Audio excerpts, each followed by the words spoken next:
Selamat siang, Romo. Selamat siang, Valeri. Selamat datang. Silakan duduk. Oke, Valeri. Bagaimana perjalanan kamu tadi?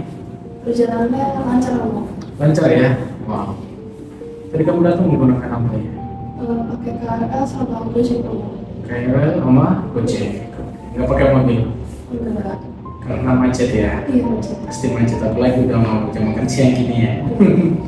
Oke. Baik, Valeri. Kalau dari rumah sampai ke sini berapa menit ya tadi? 30 menitan sih. 30 menitan, berarti nggak terlalu jauh ya. Iya. Kalau dengan menggunakan Gojek. Kalau mobil pasti lewat ya. Iya. Dari 30 Bisa 1 jam. bisa 1 jam perjalanannya ini ya. Terus. Ya, baik kan banyak gini. Oke, Valeri. Apa kabar kamu? Baik sih. Baik ya. Oke. Kalau dari yang ke 1 sampai yang ke 10, tingkat emosi kamu itu di angka berapa sih untuk saat ini? Angka 5. Kelima. Alasannya kenapa ya? Karena mood aku lagi baik aja sih. Mood kamu lagi Baik. baik aja. Berarti cuma yang kelima ya. Iya. Tapi nggak apa-apa ya. Kelima itu adalah proses, dan semoga aja setelah konseling ini tingkat emosi kamu itu lebih lagi ya.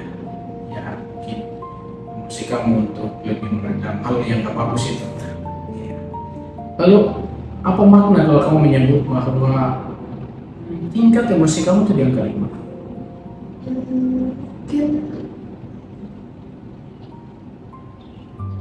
kayak senang dikit sih hari ini. Jadi makna kamu angka 5 itu adalah merasa senang. Walaupun tadi kamu katakan bahwa kamu bisa menjalani kehidupan ya. Oke, baik, gak apa-apa ya, itu proses. Semoga di akhir ini kamu bisa menemukan bahwa ternyata ada hal yang harus saya buat supaya emosi saya itu stabil, misalnya sampai angka 100 gitu. Ya kan? Nah, untuk itu saya memberikan apresiasi, terima kasih untuk kedatangan kamu dalam sesi konseling kita, pertemuan kedua pada hari ini ya. Terlebih saya berterima kasih untuk keputusan kamu untuk datang dalam konseling ini dan mau mengatakan kepada diri kamu bahwa saya ingin sembuh. Saya ingin keluar dari permasalahan ini, permasalahan yang sementara saya pikul saat ini. Itulah keputusan yang terbaik. Jadi kalau kamu datang ke sini dalam sesi konseling ini, apa makna untuk kamu? Nah, itu salah sih, kayak masalah yang aku alami. Oh, penyelesaian kamu, masalah kamu ya. Oke, baik, kita akan berproses ya dalam sesi konseling ini. Oke, di awal ini saya ingin mengatakan bahwa sesi konseling kita ini akan berlangsung selama 45 sampai 60 menit. Ya. Jadi dari awal sampai akhir kita akan berproses bersama. Tetapi juga ada hal yang perlu saya tekankan di sini bahwa di dalam konseling ini tetap ada asas kerahasiaan. Artinya apa yang kita bicarakan ini hanya kita berdua yang tahu. Kemudian juga ada asas kerjasama, artinya kita berusaha bersama, kita bekerjasama. Aku bertanya, kamu menjawab, maupun kamu bertanya, aku menjawab, itu kerjasama. Kemudian keterbukaan. Nah, artinya apapun nih masalah kamu yang sementara kamu pendam saat ini, yang dibutuhkan keterbukaan supaya kamu menceritakan secara leluasa, ya, tanpa kamu ya simpan bagian-bagian tertentu. Kalau kamu bisa untuk mengungkapkan semua itu, berarti kamu bisa untuk mengambil keputusan bahwa saya ingin sembuh dan sebagainya. Nah, untuk itu saya juga akan memberikan tugas kepada kamu di akhir sesi konseling ini supaya mengatakan bahwa ternyata melalui tugas ini saya mengerti, saya mengambil keputusan yang terbaik. Sekaligus juga saya akan mengantar kamu menggunakan pendekatan eksistensialis. Pendekatan eksistensial itu adalah salah satu pendekatan yang membantu kita untuk mencari makna dalam kehidupan ini. Dengan tanggung jawab kita, seluruh tugas-tugas hidup kita, ya semua yang kita lakukan itu membantu kita untuk menemukan makna-makna yang terbaik baik. Bahkan dalam setiap permasalahan hidup pun kita dibantu untuk mencari makna dari setiap masalah itu. Sejauh ini, apakah kamu sudah mengerti? Sudah mengerti. Oke, baik. Terima kasih atas pengertiannya. Nah, sebelum lanjut lebih dalam lagi, saya ingin men-follow up kamu tentang tugas yang kemarin pada pertemuan pertama saya sudah berikan kepada kamu. Bagaimana perkembangan kamu? Apa makna yang kamu terima? Apakah kamu sudah melakukan tugas-tugas itu? Aku sudah mengerjakan tugasnya, cuman masih belum terlaksana dengan baik sih. Oh, belum terlaksana dengan baik. Ya, artinya kamu melaksanakan tapi belum sempurna ya. Apa makna ketika kamu mengatakan saya sudah melakukan tapi belum semuanya? Mungkin aku kayak ada tantangan-tantangan yang mungkin bikin aku jadi suka buat kayak apa ya, kerjain PR yang itu kayak nggak jujur gitu. Yang gak jujur, oke, nggak apa-apa ya. Artinya kamu menemukan makna saya harus jujur lagi gitu ya. Iya, Jujur lagi terhadap jadi sendiri. diri sendiri ya. Oke, nggak apa-apa ya.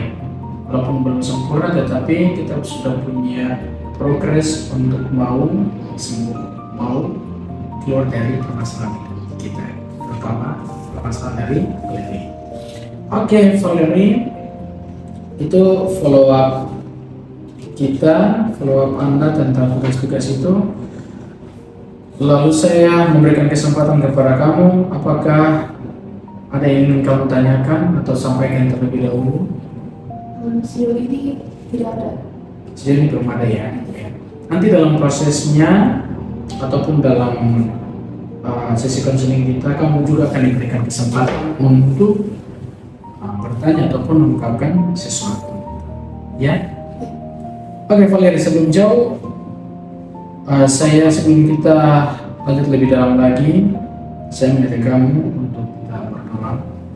Saya minta kamu untuk berdoa dalam doa, untuk kita berdoa secara masing-masing menurut kepercayaan diri masing-masingnya.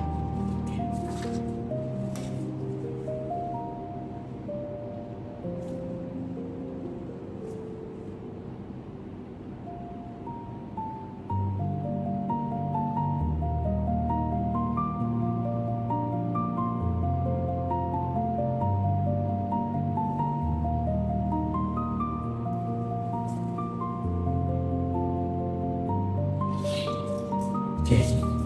Terima kasih Valerie sudah membawakan kita dalam doa untuk sesi kedua kita pada pertemuan kedua ini.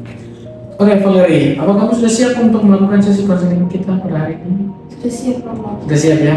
Oke, baik. Terima kasih Valerie untuk kesiapannya. Nah Valerie, apa saja yang sementara kamu alami dan itu menjadi permasalahan yang sementara kamu pendam, sementara kamu pikul sampai saat ini? Mungkin masalah yang pas perkuliahan sih, Romo. Karena kan semester 2 ini menurut aku lumayan berarti kayak levelnya tuh udah mulai sulit dikit, dan pastinya tugas-tugasnya juga banyak, dan juga mungkin selama perkuliahan itu tuh aku kayak sering nahan emosi aku, terus kayak ada teman yang ganggu atau gimana, dan mungkin karena tugas-tugas yang diberikan sama dosen juga kadang instruksinya itu ada yang kurang jelas, dan bahkan dosen-dosen itu tuh kayak nyuruh kita buat baca RPS-nya, tapi sedangkan yang di RPS itu kadang apa yang diucapinnya secara langsung itu beda banget. Oh, jadi gitu ya? Iya. Jadi kamu sementara punya permasalahan tentang emosi yang kadang turun naik, ya. Kadang bisa marah, kadang bisa kecewa ya. Kadang nggak bisa kontrol emosi kamu. Ya, misalnya karena perkuliahan kamu yang sudah berada pada level yang sulit ya. Sekarang kamu semester berapa? Semester 2. Semester 2 ya. Oke. Berarti sudah level yang udah mulai sulit-sulit ya. Udah mulai banyak tugas ya. kemudian juga ada metode pengajaran yang belum benar dari para dosen ya menurut kamu, ataupun instruksi yang kurang jelas, kemudian juga apa yang disampaikan dosen itu dan RPS mereka itu tidak sesuai, dan itu membuat kamu emosi. Apa makna kalau kamu mengatakan emosi kamu nggak stabil di situ? Kalau emosi nggak stabil itu mungkin aku kayak merasa gak bisa ngontrol emosi aku sih, kayak apakah aku pendam dan akhirnya semuanya itu keluar dengan cara kayak meledak gitu. Ini cara meledak ya. Meledak itu misalnya apa ya? Mungkin kadang aku suka kayak spontan marah gitu ke orang, atau mungkin aku kayak diem aja sih. Spontan marah atau diam? Iya. Oke. Nah, jadi kita sudah menemukan nih, ternyata efek dari semua itu adalah membuat emosi dari kamu itu gak stabil ya. Kadang kamu langsung marah ke orangnya, ataupun bahkan kamu diam aja. Diam sampai cuek kan? Iya, sampai cuek sih. Diam sampai cuek ya. Oke. Nah, dari semua pengalaman itu, silakan kamu merefleksikan pengalaman yang paling memicu emosi kamu itu muncul. Langsung kamu marah, kamu langsung diam, kamu ini bisa aja bentak ataupun kecewa sama dia.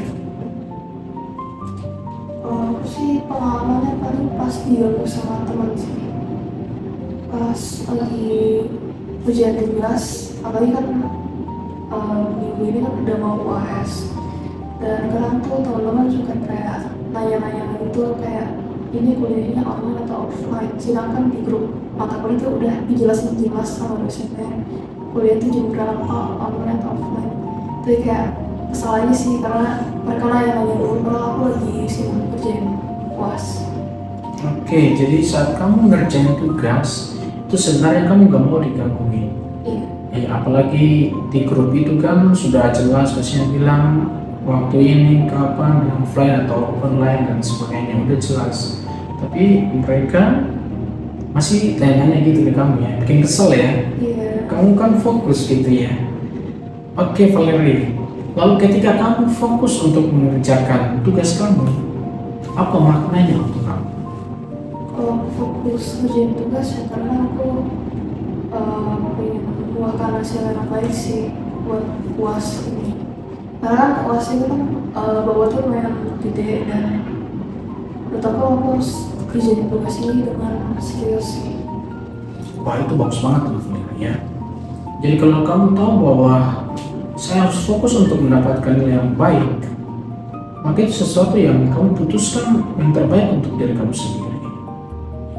Tetapi jangan lupa, kadang kita juga berhadapan dengan orang-orang di sekitar kamu. Nah, kalau saya nanya, ada yang WN kamu nanya ini tentang tugas ini, kuliah online atau offline, kamu langsung kesal, marah, langsung ke orangnya. Lalu apa makna untuk kamu ketika kamu langsung marah atau diam, cukup kesal?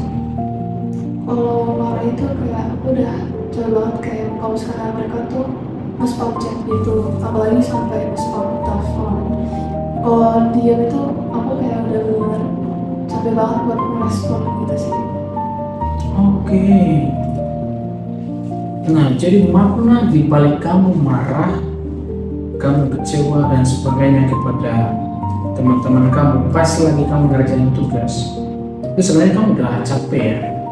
Jadi makna yang tersirat di situ yang kamu bisa temukan apa? Antara capek dan kerjaan tugas. Mungkin aku lebih ke capek aja sih. Maksudnya capek itu kan hal fisik ya.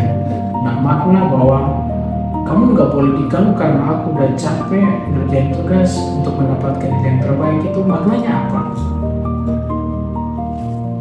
Karena kan kalau ujian tugas itu aku tuh kayak pengen fokus biar tugas itu benar gitu, sesuai yang dimauin sama dosen, dan pasti aku nggak mau diganggu gitu ya. Oke, baik. Nah, itu adalah pikiran perasaan kamu ya. Nah, untuk itu saya membuat konfrontasi di sini. Nah, harusnya ketika kamu udah fokus kerjaan tugas untuk masa depan kamu, ada orang chat,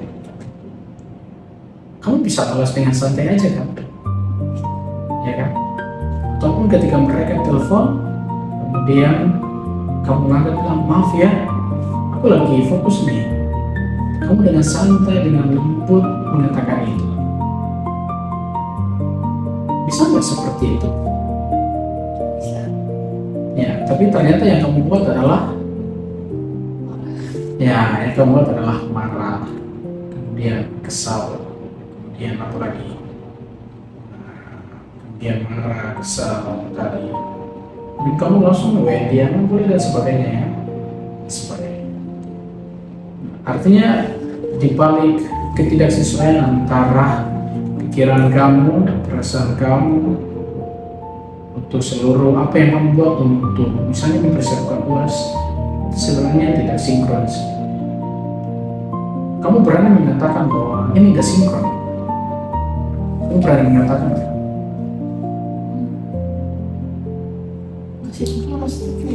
nggak sesuai.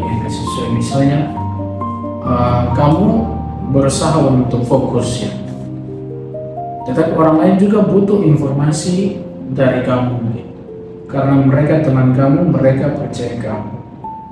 Tapi yang kamu buat ke mereka adalah marah, kesal. Itu berarti nggak sinkron. Berani nggak kamu mengatakan itu? Berani, berarti ada ketidaksesuaian antara pikiran dan tindakan kamu, perasaan kamu juga. Nah, artinya dari ketidaksesuaian itu apa makna yang bisa kamu ambil? Kalau dari ketidaksesuaian, maknanya ya mungkin aku tuh gak coba buat ngomong secara baik-baik aja sih. Ngomong secara baik-baik. Selain itu, Mungkin harusnya aku lebih membuat teman diri dulu sih sebelum aku jawab chatnya. lebih tenangin diri dulu. Oke. Ini menyangkut emosi kamu gimana? Kalau tadi kamu sudah buat tuh ngomong secara baik-baik, lebih tenangkan diri lagi dulu. Kalau mengenai emosi kamu gimana? Kalau begitu, emosinya udah mulai stabil dikit sih. Jadi kamu berusaha untuk nggak langsung marah, langsung kesal gitu ya. Iya. Oke, baik Valerie. Artinya kita menemukan di sini ketidaksesuaian antara nilai persahabatan, nilai pertemanan kamu, nilai kepercayaan teman-teman ke kamu, dan juga antara pikiran dan perilaku kamu. Pikiran kamu harus fokus. Perilaku kamu adalah memang fokus, tapi perilaku kamu adalah marah, kesal, dan sebagainya. Justru ketidaksesuaian itu yang membuat kamu nantinya kalau tidak bisa diatasi secara ini, nantinya itu suatu saat akan meledak-ledak. Bisa marah saat itu, udah fokus banget, orang ganggu dikit ataupun marah dikit, ataupun teriak dikit, kamu udah langsung emosian gitu. Untuk itu, saya mengajak kamu juga untuk lebih mendalami lagi ini, supaya kita menemukan sebenarnya akar dari masalah kamu ya. Saya menggunakan teknik logoterapi di sini, artinya saya membantu kamu untuk menemukan makna-makna di balik dari setiap pengalaman akademik kamu dan konflik sosial kamu. Oke. Kalau kamu mengatakan tadi bahwa perkuliahan itu sudah berada pada level yang lebih sulit. Ya. Lebih sulit itu apa maknanya untuk kamu? Mungkin materinya mulai susah untuk dipahami dan beberapa tugasnya tuh kayak beda sama kayak di semester 1. Beda. Ya. Materi susah ya, beda dengan semester 1. Lalu bagaimana makna tentang tugas yang begitu banyak dari para dosen? tugasnya itu mau di satu matkul itu mungkin ada yang banyak kan bikin laporan dan Iya. kita tuh harus bikin verbal dan segala macam sih. Jadi justru itu yang membuat kamu tertantang untuk menyelesaikan semuanya. Iya. Jadi menurut kamu itu banyak banget. Iya. Bukankah kamu menemukan yang lebih positif dari itu? Kalau yang positif sih sejauh ini gak ada ya. Tugas banyak itu kamu bisa menemukan apakah itu tanda para dosen membantu kita untuk melatih diri kita. Mungkin iya sih. Mungkin iya. Bisa nggak kamu menghilangkan kata iya?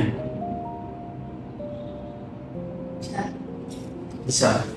Oke. Lalu sekarang kamu bisa mengatakan kepada dirimu secara positif gimana? Mungkin aku harus nanggepin tugas-tugas ini tuh sebagai mungkin biar ke depannya aku bisa lebih siap lagi sih. Siap. Setelah itu apa lagi selain siap? Kan banyak hal tuh yang kamu bisa temukan dari makna itu. Dari setiap masalah itu ada makna banyak. Lebih ke aku tugasnya itu bukan hal yang bikin aku jadi kayak mau lanjutin kuliah atau gimana.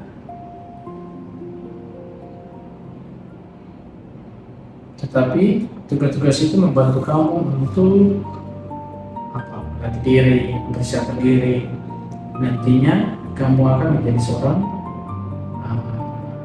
konselor yang bagus.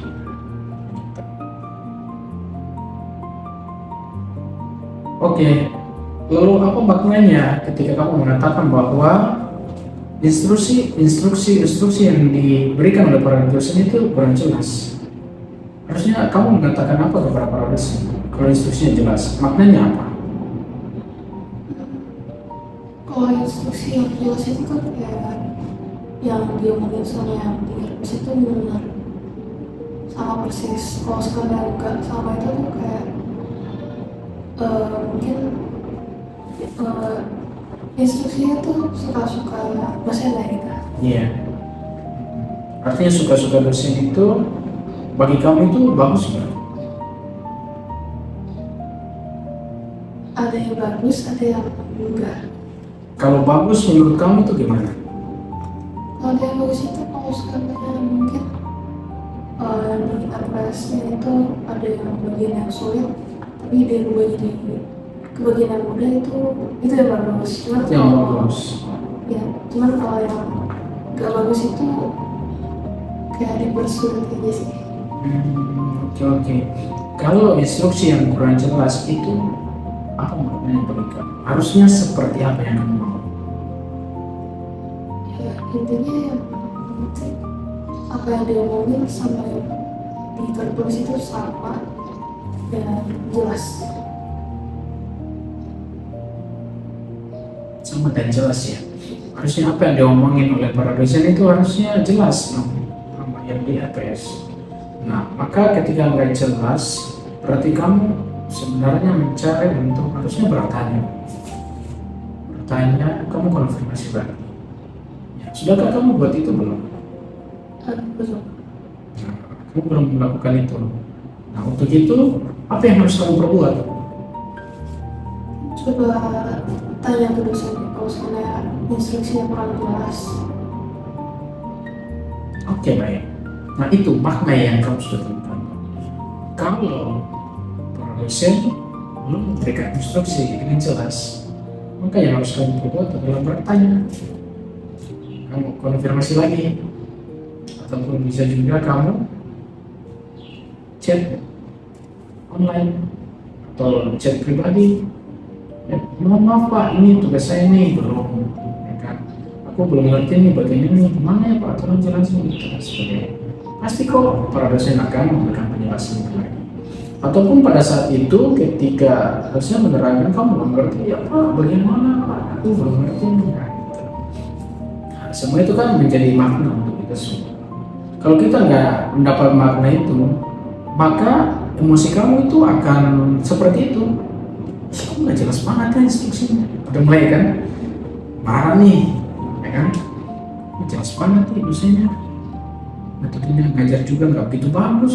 Kok instruksinya juga nggak jelas? Apalagi banyak tugas lagi. Sempat terpikirkan seperti itu enggak? Enggak sih. Ya. Tapi artinya kamu bisa menemukan makna ya. Untuk makna kalau kamu instruksi nggak jelas berarti kamu harus bertanya seperti yang kamu sudah katakan tadi. Nah, lalu ketika kamu menahan emosi ya atas semua peristiwa itu banyak tugas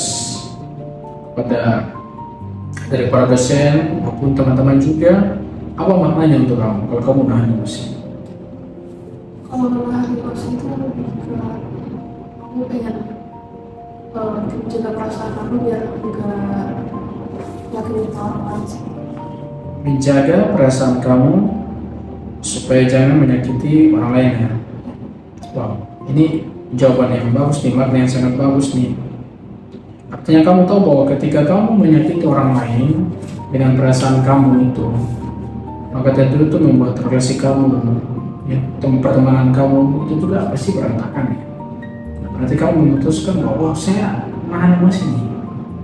Jadi menurut kamu menahan emosi itu bagus? Mungkin ada yang bagus, ada yang enggak. Ada yang bagus, ada yang enggak. Kalau enggak kenapa? Kalau enggak itu, kalau sekarang aku sering tahan terus-terusan yang ada capek. Oke, itu yang negatif ya. Kalau yang positif kamu menahannya gimana? Kalau yang positifnya aku lebih bisa menjaga relasi. Jaga relasi, oke, itu bagus. Ya, menjaga relasi, menjaga pertemanan dan sebagainya. Oke, artinya sini kita sudah mendapat makna nih, sangat baik nih ya. Bahwa dengan menahan emosi, kamu bisa menjaga supaya pertemanan kamu dan sebagainya itu tetap bertahan, langsung bagus. Dan juga ya semua relasi kamu di sekitar kamu itu mendukung kamu untuk mencapai nilai-nilai yang kamu inginkan. Nah, dan ini juga menandakan bahwa ternyata ada konflik sosial. Konflik sosial artinya bukan tawuran ya, ataupun kamu bisa membuat masalah-masalah yang penting. Artinya kamu ternyata juga punya masalah sosial yang tingkatnya kita bisa presentasikan perhatian di bawah ya. Misalnya konflik sosial antara kamu dan teman, antara kamu dan dosen. Kamu menyadari itu enggak? Kalau ternyata konflik sosial. Menyadari sih. Menyadari ya. Bagi kamu konflik sosial itu makna yang terbaik untuk kamu apa? Kalau konflik sosial itu lebih ke mungkin permasalahan dengan orang-orang. Betul, maksudnya antara permasalahan dengan yang di sekitar kamu, teman kamu dan juga dengan para dosen kamu. Jadi ketika kamu melakukan konflik sosial, ada makna positif nggak untuk kamu?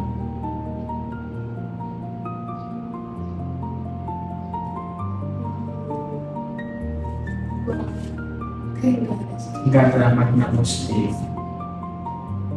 Lalu makna yang harus kamu petik itu apa? Kalau untuk konflik sosial Iya. lebih ke coba menjaga relasi dengan orang lain sih. Oke. Jagalah sama orang lain lagi. Sama mungkin berkomunikasi dengan baik. Berkomunikasi dengan baik. Itu aja sih. Itu aja ya. Oke. Nah, artinya konflik sosial itu sebenarnya nggak bagus. Kayak yang tadi kamu bilang menjaga relasi, komunikasi baik dan sebagainya itu adalah tanda bahwa kamu ingin untuk tidak melaksanakan konflik sosial. Berarti kamu setuju bahwa ternyata dengan pengalaman akademik dan konflik sosial itu ternyata ada makna-makna yang tersirat di balik yang kita buat secara positif atau negatif. Jadi kamu sudah sebut banyak banget, ya.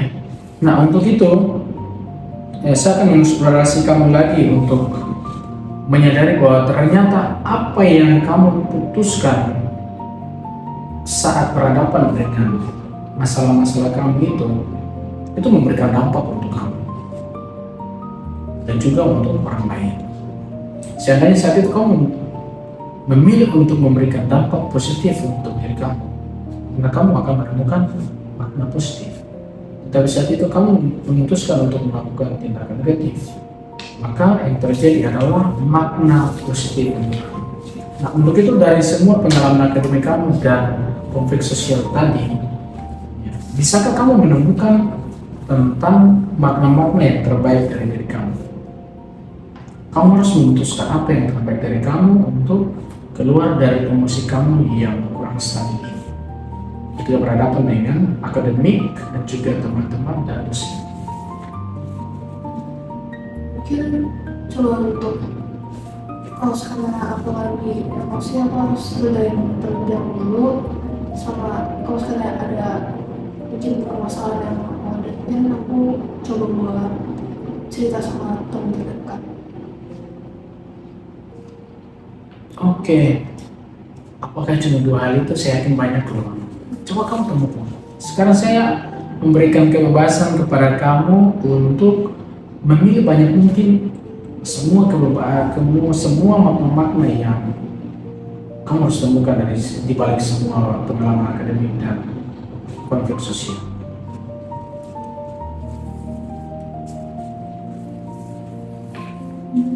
Aku harus lebih coba untuk berani buat bertanya. Pas karena aku gak ngerti sama instruksinya atau mungkin instruksi yang kurang jelas dari dosennya, sama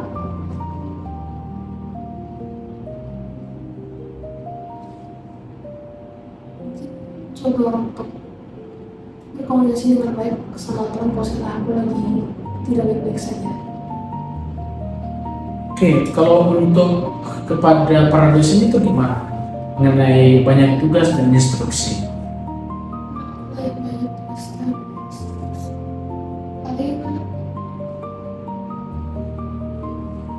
aku coba jalanin aja sih kalau sekarang itu dosen banyak. Kalau sekarang aku nggak ngerti, aku tanya ke dosennya secara langsung atau ya.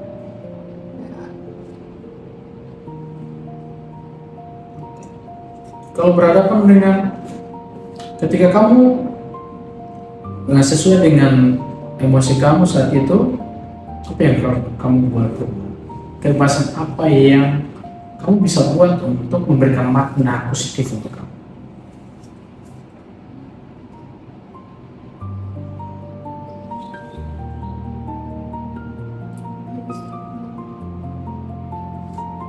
Coba untuk merasakan apa yang aku rasakan dulu sih, kayak emosi yang aku rasain itu apa saat ini.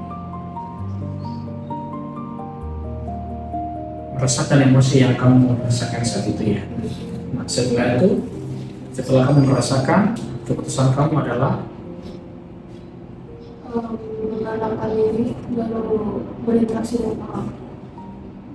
oke, menenangkan diri baru berinteraksi dengan orang lain, bisa interaksi dengan teman kamu maupun para dosennya.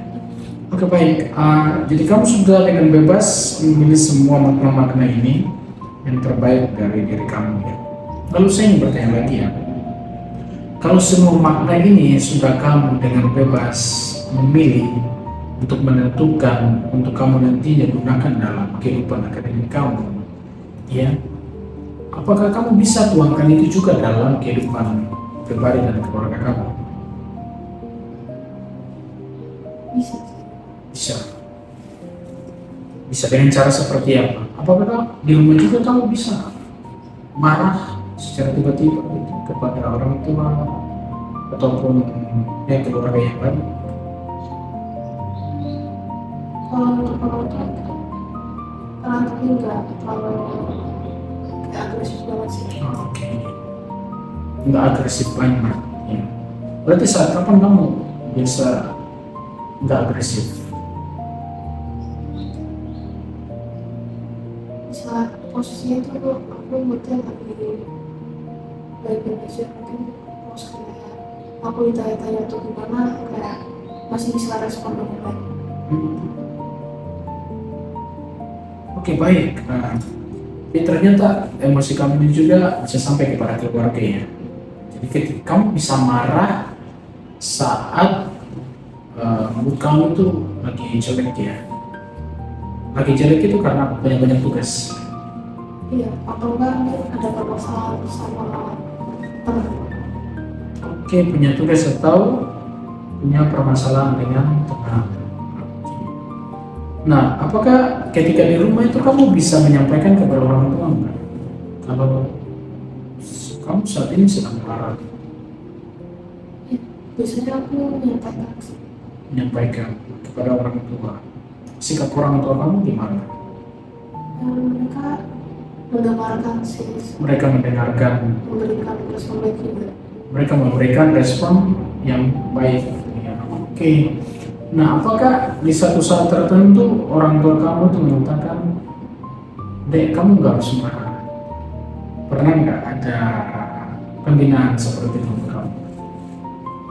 Terkadang sih ada, tapi bukan lebih ke marah, tapi lebih ke nangis sih, kayak gak usah nangis gitu. Oh, jadi kamu nangis. Kamu nangis dan ditenangin oleh orang tua, ditangani orang tua. Oke. Orang tua kamu itu siapa yang paling kamu dekat?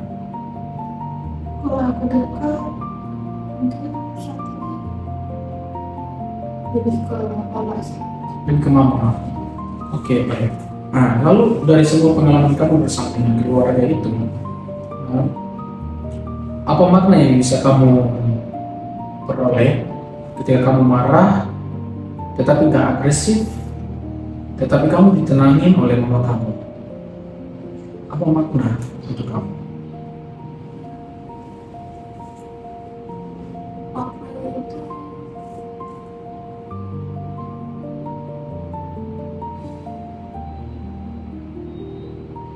Apa ya? Itu sih contoh deh.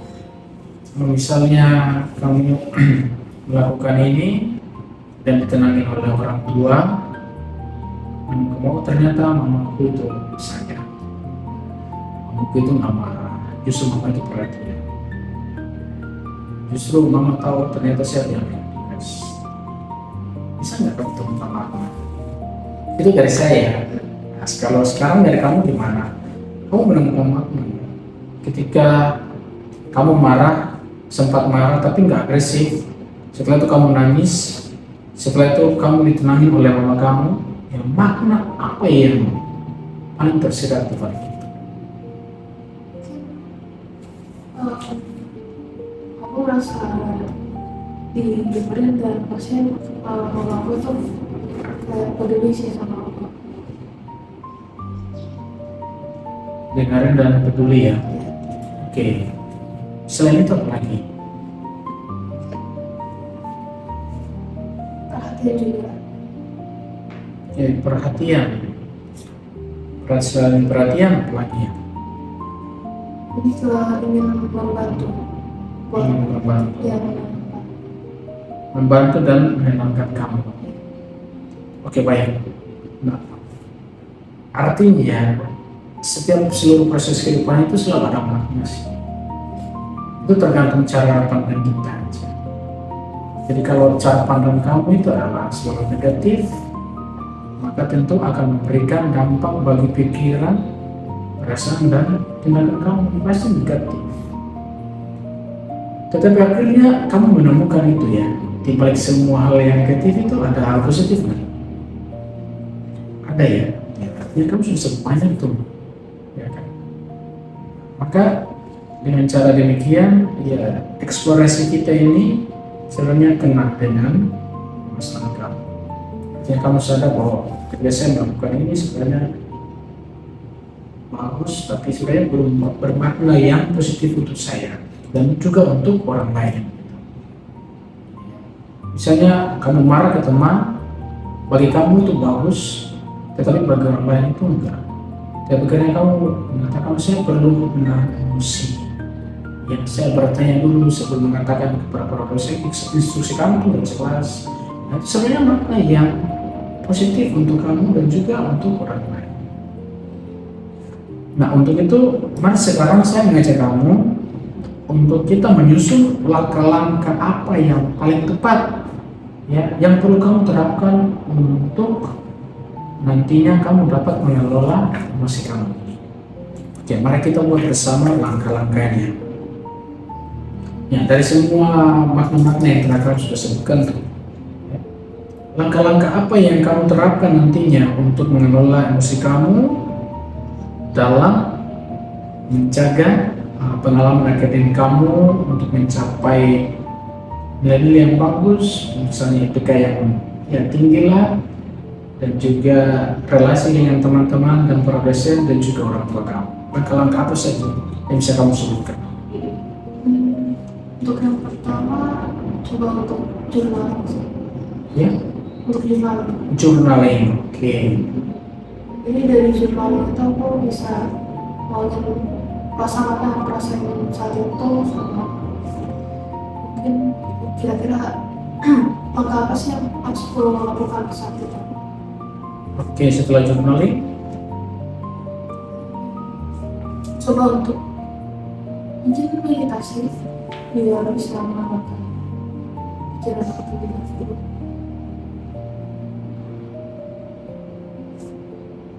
menangkan pikiran. Ya. Setelah itu, Setelah itu coba berlatih untuk berkomunikasi dengan baik dengan orang lain, mau itu teman atau dosen. oke, berarti komunikasi ya dengan teman dan dosen ya. Bagus banget ya. Oke. Apa lagi?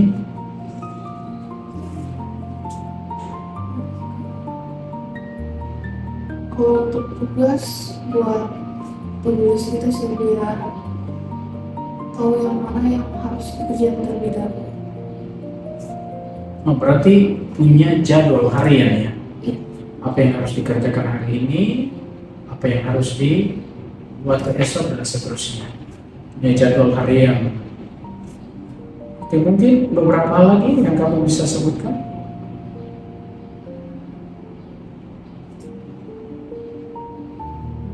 Mungkin kalau untuk melampiaskan emosi lebih ke menggambar aja sih. Kamu suka gambar ya? Wow, oke. Melampiaskan emosi dengan gambar. Berarti kalau kamu marah kepada orang itu, kamu menggambar orang itu ya? Ya kan? Enggak. Lebih pada apa misalnya? Saya ingin tahu aja sih. Misalnya kalau kamu marah, kamu menggambar apa? Paling gambar pemandangan atau nggak kayak bunga gitu. Oh, pemandangan atau buah. Oh, berarti pemandangan itu memberikan kamu kisi juga sebenarnya. Oke, kisi juga tentang alam yang indah ya. Wow, bagus banget inspirasi kamu ya. Oke, mungkin satu terakhir. Langkah apa lagi sih? Kalau untuk langkah terakhir buat yang akademik, kalau misalnya buat debat yang nilai yang bagus harus lebih atur waktu buat belajar sih. Mengatur waktu belajar. Oke. Artinya apa ya? Artinya apa yang kamu bisa katakan? Mengatur waktu belajar. Artinya? Jadi biar aku bisa membagi waktu aja sih biar kapan aku harus belajar. Karena kan kalau sekali ada ujian tertulis, aku nggak bisa belajar kayak hamil satu banget gitu. Pasti harus lebih jauh hari buat berchill. Oh, supaya menurut kamu ketika ujian beneran itu udah siap gitu ya? Iya. Oke, itu bagus banget loh. Artinya makna-makna ini sungguh membantu kamu ya. Saya yakin itu pasti membuat kamu berkembang. Terutama nantinya ya mendapat IPK yang murid kan yang bagus ya. Nah, itu target kamu juga ya kan? Untuk saat ini sih udah enggak sih. Oh enggak. Artinya nggak boleh ada yang D atau C ya? Iya. Berarti semua A. Nggak harus alimnya sih. Nggak harus hal juga sih ya. Intinya nilai bagus ya. Oke, baik. Ada lagi? Ya, ada. Nggak ada ya. Oke, baik. Mungkin kamu lupa sesuatu ya.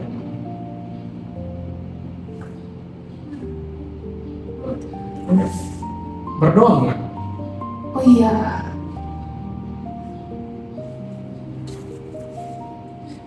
Jangan lupa doa dong. Doa itu penting, ya kan?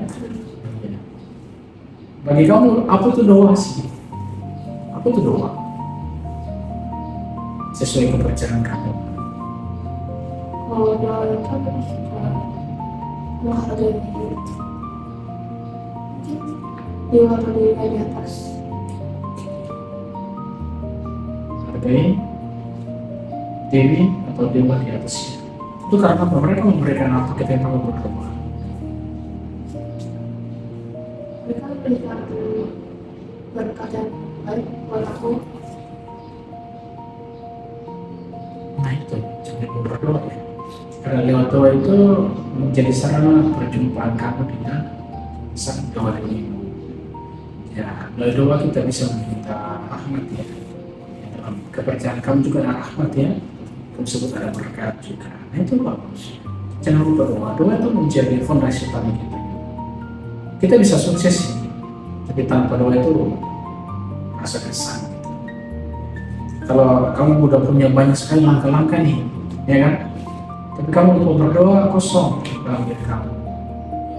Tapi dengan doa, justru doa itu yang mengikat semua apa yang kita impikan, apa yang akan kita kerjakan, ya. Apa yang menjadi makna-makna kita ini akan berjalan dengan bagus. Supaya jangan lupa berdoa. Oke baik, Valeria. Akhirnya kita sudah sampai pada penghujung kegiatan kita, ya. Dimana kita akan sampai pada sesi kedua kita dalam sesi konseling kita yang kedua ini. Nah untuk itu apa yang bisa kamu refleksikan dari proses konseling kita ini?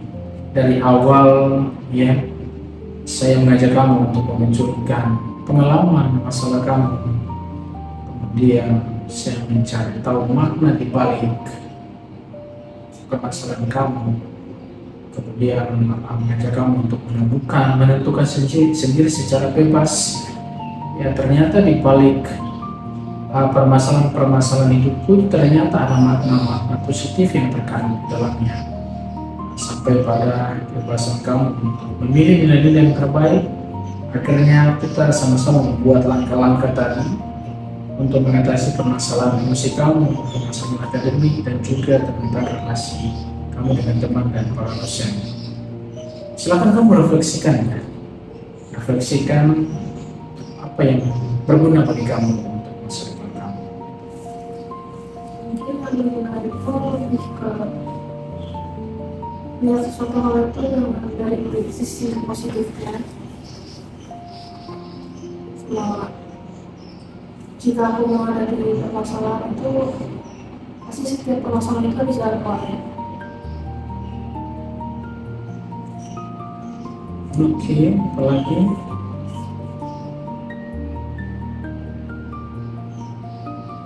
Mungkin itu aja sih yang aku dapat untuk saat ini. Jadi kamu ingin melihat sesuatu sebuah permasalahan dengan positif, dan juga setiap permasalahan itu ada jalan keluarnya. Bisakah kamu menemukan bahwa ternyata setiap makna-makna dalam setiap permasalahan itu menunjukkan diri kamu sebagai apa?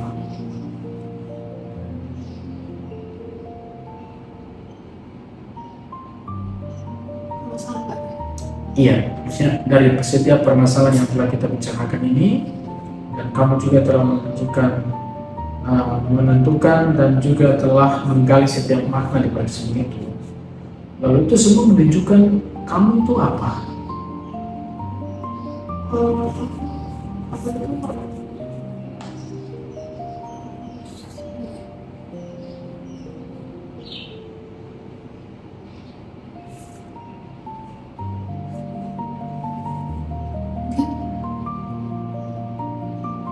kita sulit juga balik lagi sih. Ya, gimana? Sorry. Kan coba untuk jalanin hidup aku dan semoga aku sama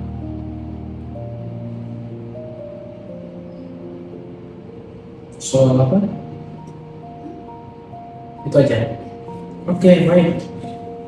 Saya mengantar kamu lagi ya untuk menemukan yang paling eksistensial dalam diri kamu, yang paling bermakna. Ya. Kamu bisa menentukan langkah-langkah ya tadi. Kamu bisa menentukan makna-makna di balik setiap permasalahan hidup kamu. Harusnya menggambarkan bahwa diri kamu itu punya, saya berikan salah satu jawaban adalah kemampuan. Kamu punya kemampuan. Kamu meyakini bahwa kamu punya kemampuan kan?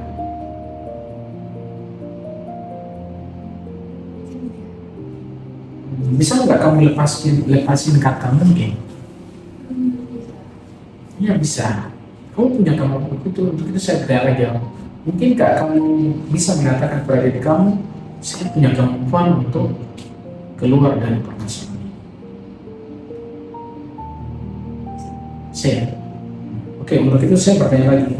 Dari semua yang telah kita tentukan, langkah-langkah yang telah kamu tentukan, setiap makna setiap makna yang telah kamu ambil dari peristiwa-peristiwa permasalahan kamu, itu menunjukkan diri kamu itu sebagai apa?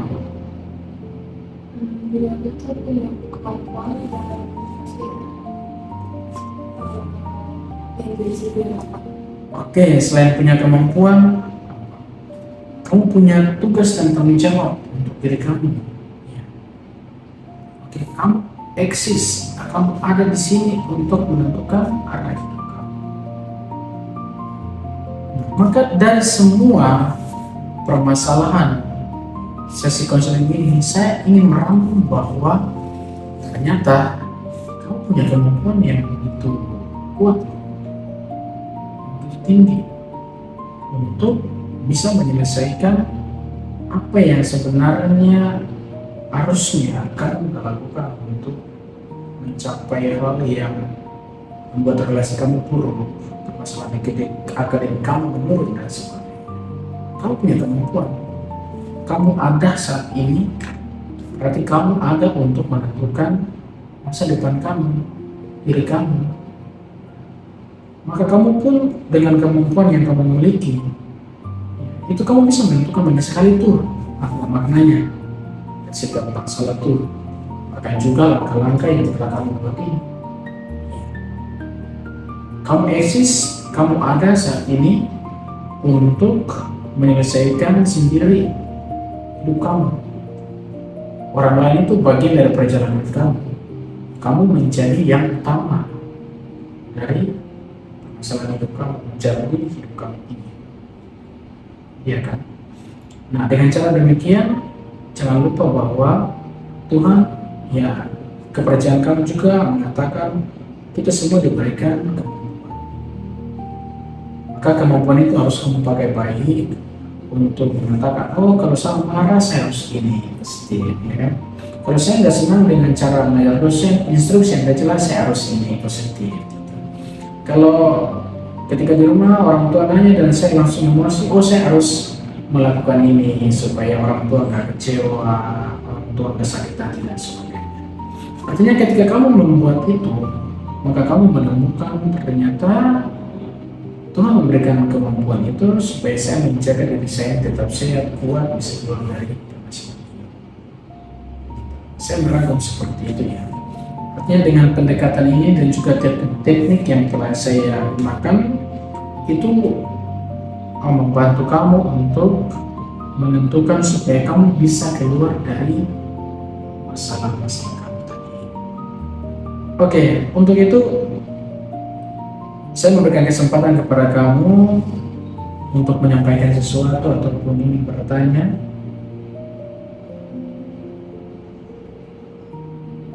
Jadi sama proses konseling aku udah mulai merasa lega sih. Kamu merasa lega. yang ingin kamu ungkapkan dari rasa lega itu apa? Dia lega karena aku bisa menceritakan permasalahan apa yang aku alami saat ini secara leluasa. Oke, baikkan secara dewasa ya, nggak apa-apa. Itu sangat baik sih. Artinya kamu menemukan ya sejatinya diri kamu seperti itu. Baikkan dan juga ya ada orang yang mendengarkan dan yang punya sama-sama menentukan langkah-langkah yang terbaik itu sangat bersemangat ya. Oke. Nah untuk itu juga untuk melaksanakan apa langkah-langkah yang telah kamu sebutkan juga, saya ingin membantu kamu juga untuk melaksanakan tugas yang telah saya siapkan ini. Jadi sini ada tugas ya. Nah, tugas ini adalah tugas membantu kamu untuk merefleksikan seluruh kehidupan kamu. Jadi nanti di sini ada nomor, tanggal, kegiatan, refleksi kamu, kemudian makna yang kamu ambil, ya, kemudian keterangannya. Jadi nomor, waktu, ya tanggal berapa, kegiatan apa, kemudian kamu refleksikannya, kemudian maknanya apa untuk kamu, ya. Jadi tugas refleksi ini sangat sederhana, ya. Refleksi ini sangat sederhana. Saya yakin itu membantu kamu untuk menyelesaikan masalah-masalah kamu. Artinya di sini kamu sudah menentukan yang terbaik untuk kamu. Artinya ketika kamu menentukan itu berarti kamu sudah menemukan di sini. Tugas itu hanyalah membantu kamu untuk memberikan support lagi untuk diri kamu sendiri. Kamu melakukan kegiatan ini apa sih maknanya untuk kamu? Kamu marah apa maknanya untuk kamu? Contohnya seperti itu.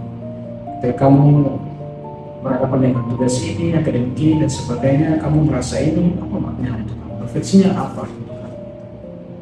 Oke, sejauh ini kamu ingin bertanya dulu tentang tugasnya? Sejauh ini tidak ada. Sejauh ini tidak ada ya. Oke, baik. Untuk itu apa kesan dan pesan kamu selama sesi konseling kita pada hari ini? Mungkin aku masih kesampai sih. Ya. Kesan hari ini kan aku merasa sebenarnya karena apa yang aku ceritakan itu aku merasa didengarin dan rasanya lebih kayak solusi-solusi juga. Pesannya apa? Ada nggak?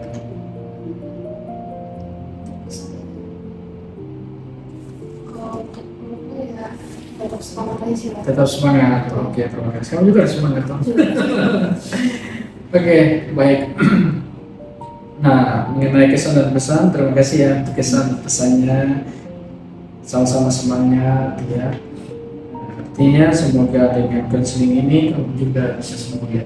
Artinya bukan sakit secara fisik sih, tapi ada permasalahan yang kamu pendam. Ya, silakan cari orang-orang yang bisa mendengarkan kamu, sama-sama mengambil langkah-langkah ini, itu sangat bermanfaat sih untuk kehidupan akademik kamu dan juga perjalanan kamu selanjutnya.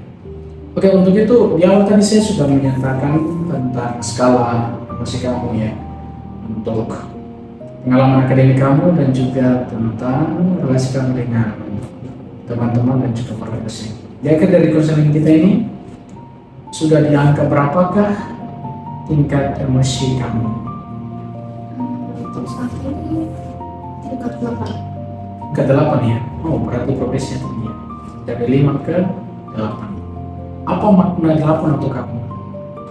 Untuk angka 8 itu menurut aku emosional udah mulai mungkin cukup baik. Cukup baik. Oke ya. Harusnya kamu sudah cukup baik ya. Ke 8. Bukan hanya emosional ya. Artinya kamu punya kemampuan ya. Punya kemampuan untuk menyatakan itu. Emosional sudah cukup baik gitu. Tapi nggak apa-apa. Jika 8 nantinya kasihnya 10, itu tidak menentukan apa-apa sih. Yang menentukan itu adalah pikiran, perasaan, dan tindakan. Kalau kamu mensinkronkan semua itu secara baik, saya yakin kamu pasti jauh lebih baik dari hari kemarin, hari ini, dan seterusnya. Nah, untuk itu saya ucapkan terima kasih kepada kamu yang sudah datang dalam sesi konseling kita ini. secara terbuka mau mengungkapkan seluruh permasalahan kamu, sudah bekerja sama, sudah terbuka juga, ya, menjawab setiap pertanyaan, menggunakan pendekatan dan juga tekniknya yang telah saya siapkan untuk membantu kamu juga. Terima kasih untuk semua keterlibatan kamu, dan saya harap semoga sesi konseling kita ini tidak hanya berhenti pada saat ini. Begitu, apakah kamu sepakat untuk melakukan sesi konseling berikutnya jika kamu mau? Sepakat ya, oke. Nanti waktu dan tempatnya itu nanti kita bicarakan bersama-sama ya. Oke, baik.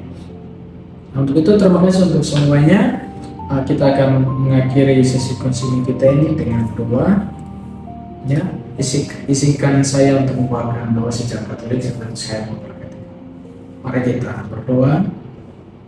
Tuhan Bapa, Putra dan Roh Kudus. Ya Tuhan, kami bersyukur untuk berkat-Mu, untuk penyelenggaraan kepada kami saat ini, terutama dalam sesi konseling ini. Berkatilah Valerie, agar ia tetap sehat dan kuat menjalani kehidupan, pendidikan, pembinaannya, akademiknya, relasinya, terutama untuk emosinya, agar ia dengan kemampuan yang Kau berikan kepadanya, ia sungguh-sungguh bisa menstabilkan, menahan, dan mengelola emosinya agar lebih baik dalam perjalanan studi, tugas-tugasnya, dan juga masa depannya. Berikanlah dia juga perjalanan hidup yang baik, agar dia senantiasa Kau berkati dengan rahmat yang dia butuhkan. Berkatilah juga teman-temannya, produsen, orang tuanya, agar semuanya mendukung dan membantunya menyelesaikan studi, perkembangan hidupnya kepada cita-cita yang sejati. Bapa yang Maha Berkat turun dan tinggal di atasnya, Bapa, Putra, dan Roh Kudus. Amin. Oke, terima kasih saudari. Kita akan berjumpa pada sesi selanjutnya. Oke, terima kasih saudari. Sampai jumpa lagi ya. Ya, terima kasih. Oke. Ya.